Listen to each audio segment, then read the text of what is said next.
പ്രിയപ്പെട്ട കൂട്ടുകാരെ, ഒരിക്കൽ കൂടി നിങ്ങളെ സ്വാഗതം ചെയ്യുന്നു ഹിയർ വിത്ത് രാജ് എന്ന യൂട്യൂബ് ചാനലിലേക്ക്.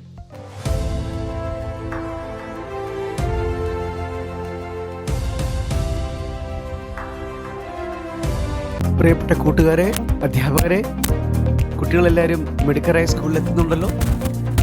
പിന്നെ നമ്മുടെ 5ാം ക്ലാസ്സിലെ ഹിന്ദി പുസ്തകത്തിലെ ആദ്യത്തെ ഒരു മനോഹരമായൊരു കവിതയുണ്ട്, ധൂപ് ആ ഗയി.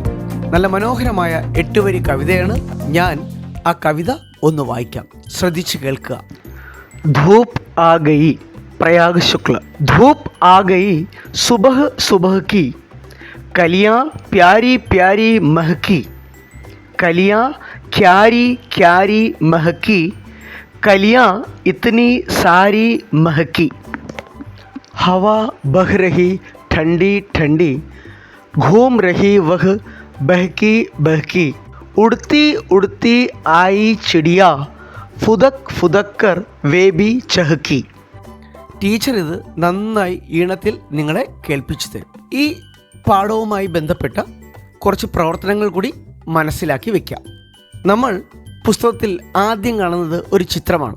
ഈ ചിത്രം, ഇതിനെ നമുക്ക് നെയിം സ്ലിപ്പ് എന്നോ നാം പത്ര എന്നോ പറയാം. ഇതിൽ എന്തൊക്കെയാണ് എഴുതിയിരിക്കുന്നത്? നാം, കക്ഷ, സ്കൂൾ. നാം ഹിന്ദിയിൽ നിങ്ങളുടെ പേര് എഴുതാൻ ടീച്ചർ പഠിപ്പിച്ചിട്ടുണ്ടാവും. ഈ സ്ലിപ്പിൽ ആദ്യം കാണുന്നത് നാം എന്നാണ്. അവിടെ നമ്മുടെ പേര് ഹിന്ദിയിൽ എഴുതും. പിന്നീടുള്ള വാക്ക് എന്താണ്? കക്ഷ. നമ്മൾ ഏത് ക്ലാസ്സിലാണ് പഠിക്കുന്നത്? 5ാം ക്ലാസ്. അപ്പോൾ കക്ഷ, പാഞ്ച്വി, 5ാം ക്ലാസ്. പാഞ്ച് എന്നെഴുതിയാലും സാരമില്ല, പാഞ്ച്വി എന്നെഴുതിയാലും കുഴപ്പമില്ല. അപ്പോൾ നമ്മൾ നാം നമ്മുടെ പേരെഴുതുന്നു, രണ്ടാമത് കക്ഷ നമ്മുടെ ക്ലാസ് എഴുതുന്നു, മൂന്നാമത് പിന്നീട് കൊടുത്തിരിക്കുന്ന വാക്കെന്താ?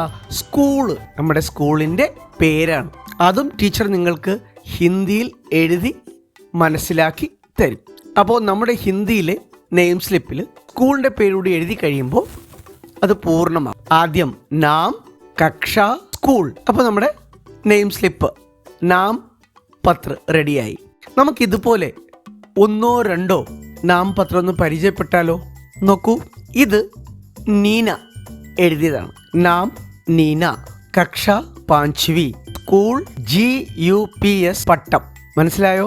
നാം നീന, കക്ഷ പാഞ്ച്വി, സ്കൂൾ GUPS പട്ടം. മറ്റൊന്നുകൂടി നോക്കാം. നാം മനു എസ്, കക്ഷ പാഞ്ച്വി, സ്കൂൾ GUPS രാമപുരം. മനു ഏത് സ്കൂളിലാണ് പഠിക്കുന്നത്? GUPS രാമപുരം. അപ്പം മനുവിൻ്റെയും നീനയുടെയും നെയിം സ്ലിപ്പ് നമ്മൾ കണ്ടു. കൂട്ടുകാരെ, നിങ്ങൾക്കിനി ഇതേപോലെ എഴുതാമല്ലോ. നിങ്ങളുടെ പേര് ഹിന്ദിയിൽ എഴുതാം, കക്ഷ പാഞ്ച്വി എന്ന് എഴുതാം, നിങ്ങളുടെ സ്കൂളിൻ്റെ പേര് ടീച്ചർ പറഞ്ഞു തന്നിട്ടുണ്ടാകും, അത് നിങ്ങൾക്ക് എഴുതാം. നിങ്ങൾക്കും ഒരു നെയിം സ്ലിപ്പ് അല്ലെങ്കിൽ നാം പത്ര തയ്യാറാക്കാമല്ലോ. നാം പത്രത്തിൽ നമ്മൾ പഠിച്ച 3 വാക്കുകളാണ് നാം, കക്ഷ, സ്കൂൾ.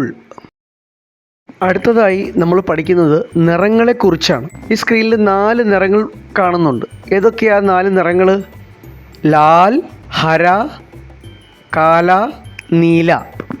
നിറങ്ങൾ ഇല്ലാത്ത ചിത്രങ്ങൾ തന്ന് അതിൽ രംഗ് ഭരേ, നിറങ്ങൾ നിറയ്ക്കൂ എന്നായിരിക്കും പരീക്ഷയിൽ ചോദ്യങ്ങൾ ഉണ്ടാവുക. പാഠപുസ്തകത്തിലെ ഈ 2 ചിത്രങ്ങളിൽ നിറം കൊടുത്ത് പരിചയം ഉള്ളവരാണ്. പരീക്ഷയ്ക്ക് അവർക്ക് നിറം കൊടുക്കുക അല്ലെങ്കിൽ രംഗ് ഭരേ എന്ന് പറയുന്ന പ്രവൃത്തി വളരെ എളുപ്പമായിരിക്കും. നമുക്ക് മറ്റൊരു ഗതിവിധി നോക്കിയാലോ? പങ്ക്തിയ സഹി രൂപ് മേ ലിഖേ എന്ന മാതൃകയിൽ ചോദിക്കുന്ന ചോദ്യത്തിൻ്റെ 2 ഉദാഹരണങ്ങൾ കൊടുത്തിട്ടുണ്ട്. കവിതയുടെ വരികൾ ക്രമം തെറ്റിച്ചായിരിക്കും എഴുതുക. കുട്ടികളത് ക്രമമായിട്ട് എഴുതണം. അത് ക്ലാസ് റൂമിൽ നടത്തുന്ന പ്രവർത്തനമാണ്. ഈ രീതിയിലുള്ള 2 മാതൃകാ ചോദ്യങ്ങളാണ് ഇവിടെ കൊടുത്തിരിക്കുന്നത്. അടുത്തത്, ചിത്രങ്ങളിലൂടെ കുട്ടി ഹിന്ദിയിലെ വാക്കുകൾ മനസ്സിലാക്കുന്നു, എന്നിട്ട് ആ ചിത്രങ്ങൾക്ക് നേരെ ഈ വാക്ക് കണ്ടെത്തി എഴുതുന്നു. ഈ പ്രവർത്തനവും ക്ലാസ്സിൽ നമുക്ക് കുട്ടിയെ പരിശീലിപ്പിക്കാവുന്നതാണ്. അടുത്ത പ്രവർത്തനം നോക്കൂ. കവിത സെ സമാൻ ധ്വനി വാലെ ശബ്ദ ലിഖേ. സമാൻ ധ്വനി ശബ്ദ്, അത് ക്ലാസ്സിൽ കുട്ടികൾ നന്നായി മനസ്സിലാക്കുന്ന ഭാഗമാണ്. ഈ പ്രവർത്തനവും കുട്ടികളെ പരിശീലിപ്പിക്കാവുന്നതാണ്. ഇത്തരം മാതൃകാ ചോദ്യങ്ങൾ ക്ലാസ് മുറികളിൽ കുട്ടികളെ അഭ്യസിപ്പിച്ചാൽ മൂല്യനിർണ്ണയത്തിൽ ഉയർന്ന സ്കോർ നേടാൻ കുട്ടിയെ സഹായിക്കും. പ്രിയപ്പെട്ട അധ്യാപകരെ, വീഡിയോ കണ്ട് നിർദ്ദേശങ്ങളും അഭിപ്രായങ്ങളും കമൻസിൽ തീർച്ചയായും എഴുതി അറിയിക്കണം. ചാനൽ സബ്സ്ക്രൈബ് ചെയ്യാൻ മറക്കരുത്.